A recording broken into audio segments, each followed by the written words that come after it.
Hello guys, তো চলো আজকে তোমাদেরকে আমি সেই নতুন যে উনুনটা বানিয়েছিলাম তোমাদের সঙ্গে শেয়ার করেছিলাম, তো সেই উনুনে আজকে আমি তোমাদের রান্না করে দেখাবো। আর যে স্টিলের বাসনগুলো কিনেছিলাম তো ওগুলো দিয়ে আজকে তোমাদের রান্না করে দেখাবো।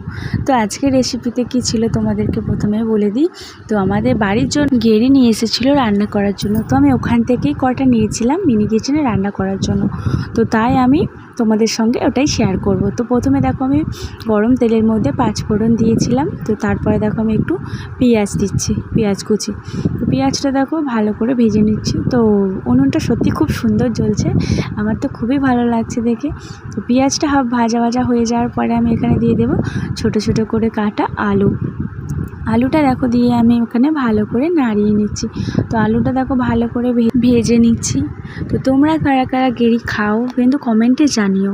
তো যাই হোক, আমি কিন্তু খাই না, তো তাও তোমাদের সঙ্গে শেয়ার করার জন্য আমি মিনি কিচেনে বানালাম।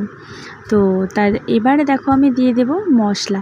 এখানে দেখো আমি দিয়ে দিলাম প্রথমে হলুদ গুঁড়ো, লঙ্কার গুঁড়ো আর একটু সামান্য নুন। তো দিয়ে দেখো ভালো করে এখানে নাড়িয়ে নিয়ে আমি এখানে দিয়ে দেবো মশলা। আগে থেকে বেটে রেখেছিলাম জিরে বাটা। তো তারপরে দেখো এখানে আমি দিয়ে দেবো সেদ্ধ করে রেখেছিলাম আগে থেকে অফ ক্যামেরায়। তো যাই হোক, সেটা আমি দিয়ে ভালো করে নাড়িয়ে নিয়ে এখানে আমি চাপা দিয়ে দিলাম। তো কিছুক্ষণ পরে দেখো ঢাকনাটা আমি খুলে দেখাচ্ছি।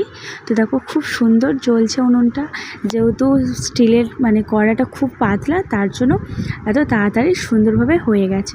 তো এখানে দেখো আমি তরকারিটাও নামিয়ে নিয়েছি। তো ভিডিওটা ছিল এই পর্যন্ত। টাটা বন্ধুরা।